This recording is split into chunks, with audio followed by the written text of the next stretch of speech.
As I look back over my life, photography is the constant. Photography is the way I communicate with the world.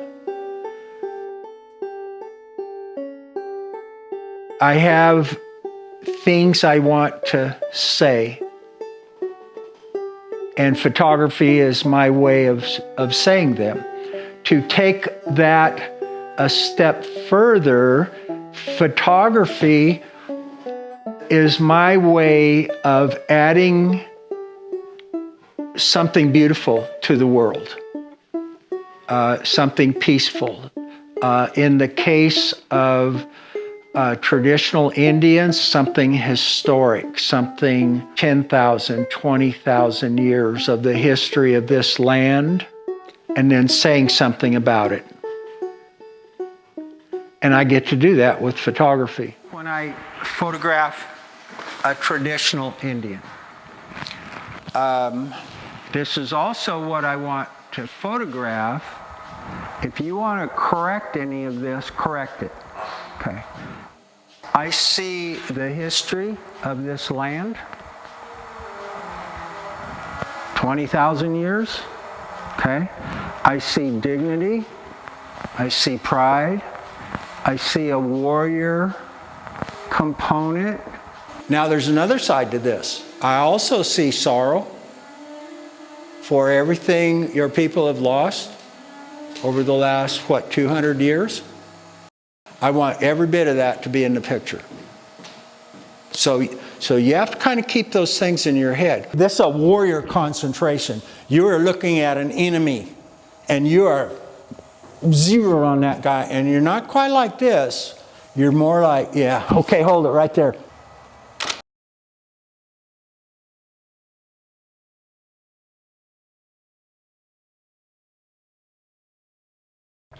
Think tribal, think rough, think 200 years ago, all the way down, ghosty, skull, ghost.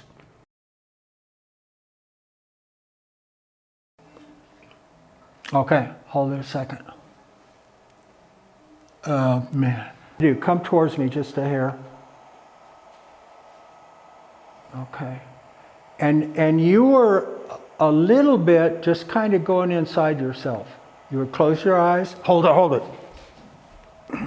Don't move. Okay, now in your head, I'm gonna tell you what to think, and then you get into that. However you.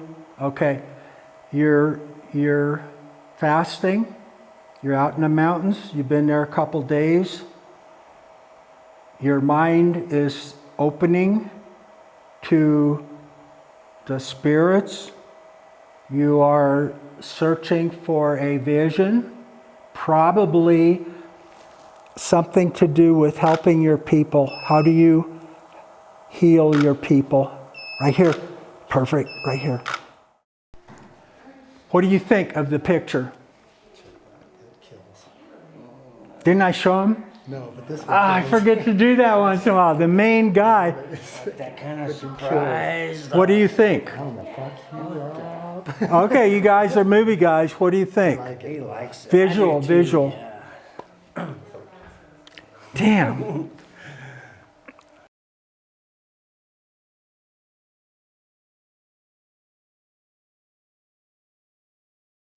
This is Cowboys and Indians magazine. I want to read a couple lines out of here. I wrote the article, and it goes like this. Caravaggio, Bach, Ansel Adams, Tolkien, Avedon, Rostropovich. I love art. I need art in my life. I am enormously grateful that art in the form of photography entered my life more than 70 years ago. What is art? My thoughts on that are that art is anything you say it is. If you say art is hanging a few old beer cans on an old Christmas tree, I don't get a choice. I have to agree. Okay, that's art. But the next part of that is I get to ask, or the viewer gets to ask or decide, is it any good? Let me do a different one with you. Andy Warhol. I think Andy Warhol did this. What would this be, 1960 or something like that? Andy Warhol put a sock on a coffee table leg and called it art. So is that art? Let's go back to the Christmas tree and beer cans. My opinion is maybe not so great. Andy Warhol's sock on a coffee table, I think that is brilliant. That's just brilliant. How do you make that leap? So anyway, that's my opinion. That's art. Yeah, hold it. Henry, I love photographing you. Very, very dignified. Look right into the lens. Aim your nose over here a little bit. Right into the lens. Ah! Oh. These are beautiful pictures.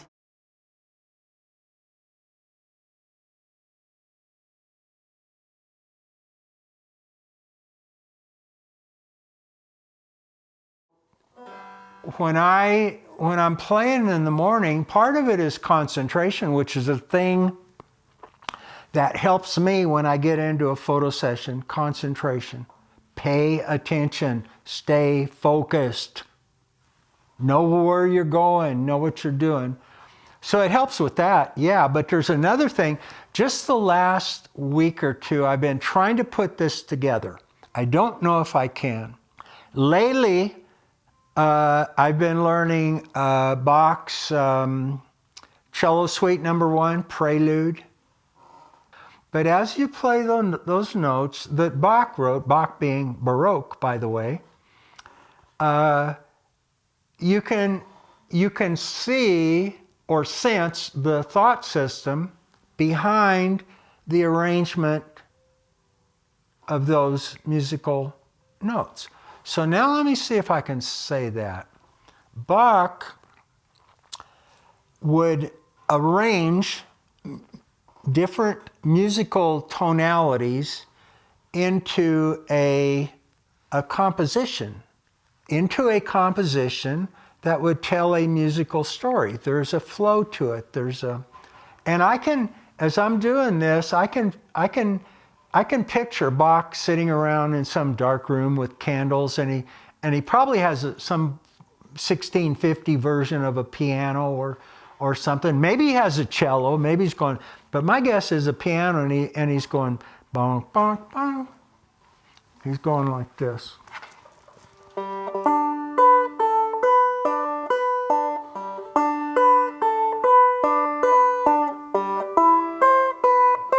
So Bach is taking musical tonalities, arranging them into a composition.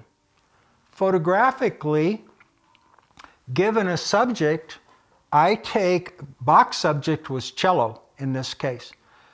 I take a subject, let's say Jocko, the Indian guy. I arrange him into, in this case, two-dimensional design and a range of two-dimensional black and white tonalities, and I put that together, I compose it, I arrange it, I organize it. This is through the photography and the printing, and there's my picture. And there's Bach's Cello Suite No. 1, Prelude. I just put myself in the same sentence as Bach.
it was intuitive early on. It was intuitive, but I was slowly going to these heavier tonalities, dark, Baroque, strong, heavy tonalities with a few careful highlights in them.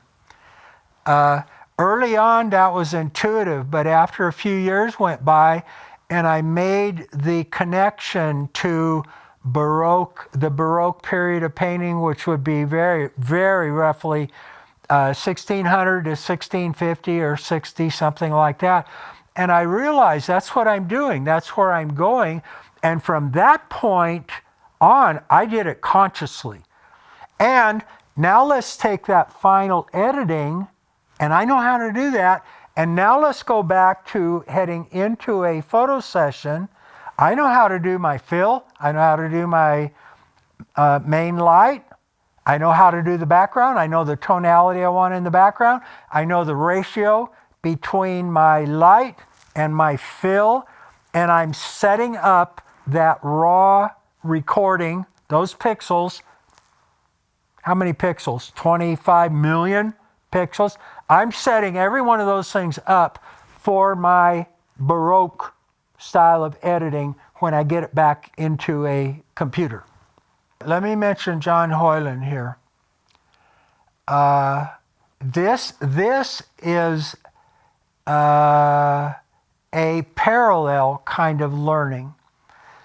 John has become my favorite subject, period. And this, I learned this with cowboys. I want to photograph their soul. To translate that, the soul of a cowboy.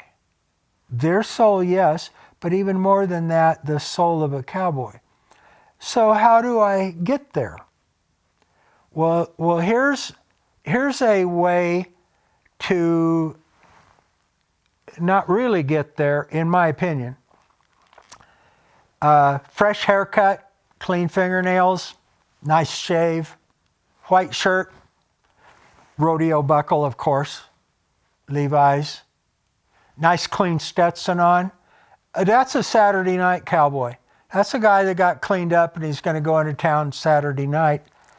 What I want is the cowboy that's working, he's haying, taking a herd up into the mountains for summer pasture or bringing it back down to the ranch for winter pasture, working. He's working.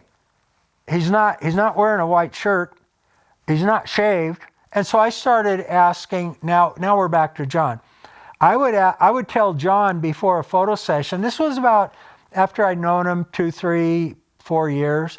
And after he'd come in a few times, we got to be friends. He'd come in the gallery and he'd come in. He came in one time and he had just, this is a 80, at the time he must have been 86, 87 years old. He had just changed a transmission in an old Chevy truck of his. He had grease all over his face, fingernails, whiskers, dirty shirt. And John walked in front of my gallery and I said, John, come with me. And I took him right in the back. In my first gallery, I had a studio in the back. And we did a photo session.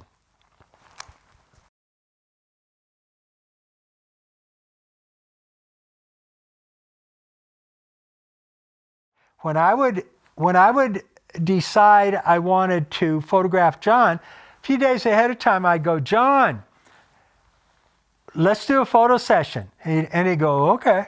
And I go, okay, don't clean your fingernails. Don't get a massage. Don't shave. Don't even take a shower. Don't wash your face. Don't change your shirt. Just come into my gallery. And we started getting some really good photographs.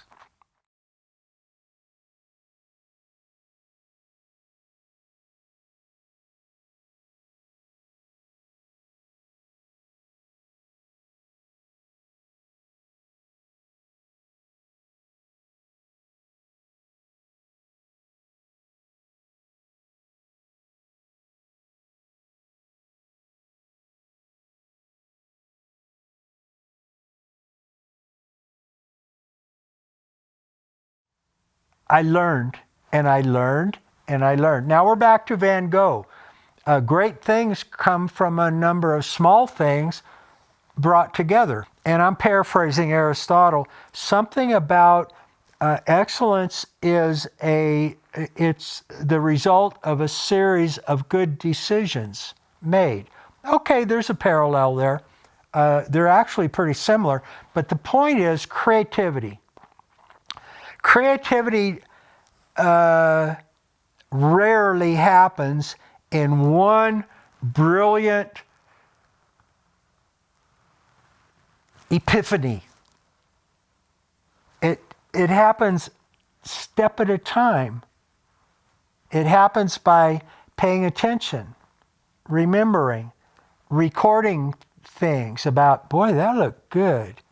Somewhere in there is a description of the creative process. It's a step at a time. It's a persistence. It's a desire. It's a love of your medium. It's a desire to what? To improve, to be better, to see, I don't know. I do this because I want to go there, but I don't, at the moment, I don't know where that is. I can tell you what it was a week ago. The picture is still the person's eyes. And to a slightly lesser degree, face, to a slightly lesser degree, demeanor. In that area, there's what they're wearing. There's certainly the Baroque lighting. But the final thing is the look in their eyes. But if I can go clear down to their moccasins, you get more information as a viewer, to get to the heart and soul of that person. Indian street people. I don't know why, but that gets right into my heart. I didn't think it would. When it was first suggested to me that maybe I'd want to photograph street people, actually I was invited by a lady who ran a soup kitchen up there in Poplar. And I thought, man, the photographs I can get, the streety stuff, the despair, the dark tonalities, art, the art of the thing. Man, I can get some art portrait photographs that are just gorgeous. I had no idea that within a month or two, maybe 3, that my heart would that got to my heart. What I'd like to do is ask you some questions. Don't move. Look right here. Right into the lens.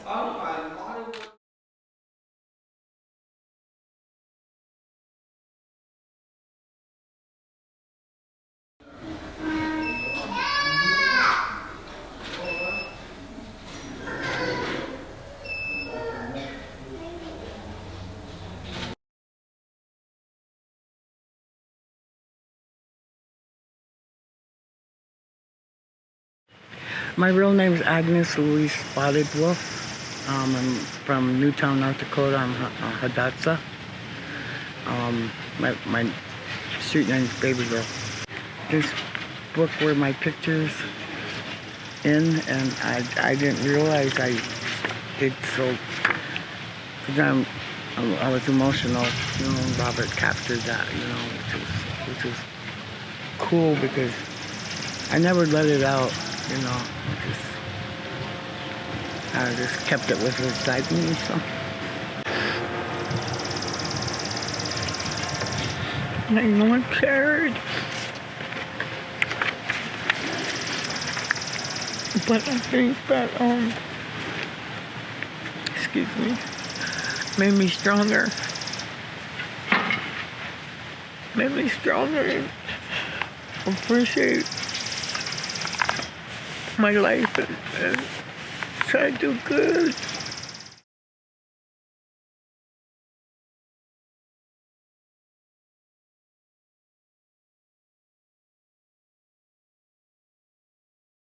I don't like living this life,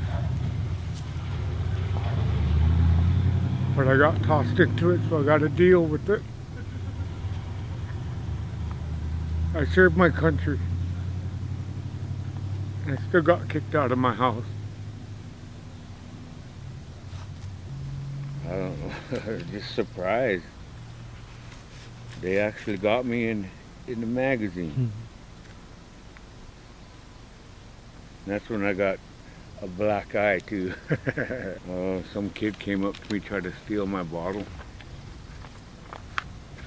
So I cracked him once and he cracked me back.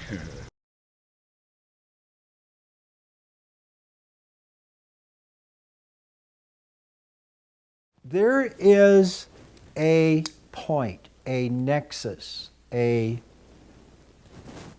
lines on the chart cross. And that point, I've actually turned that into a question that works sometimes, probably 60% of the time. And the question is, or at least a question that gets an answer that gets me to the heart of this homelessness, to the heart of homelessness.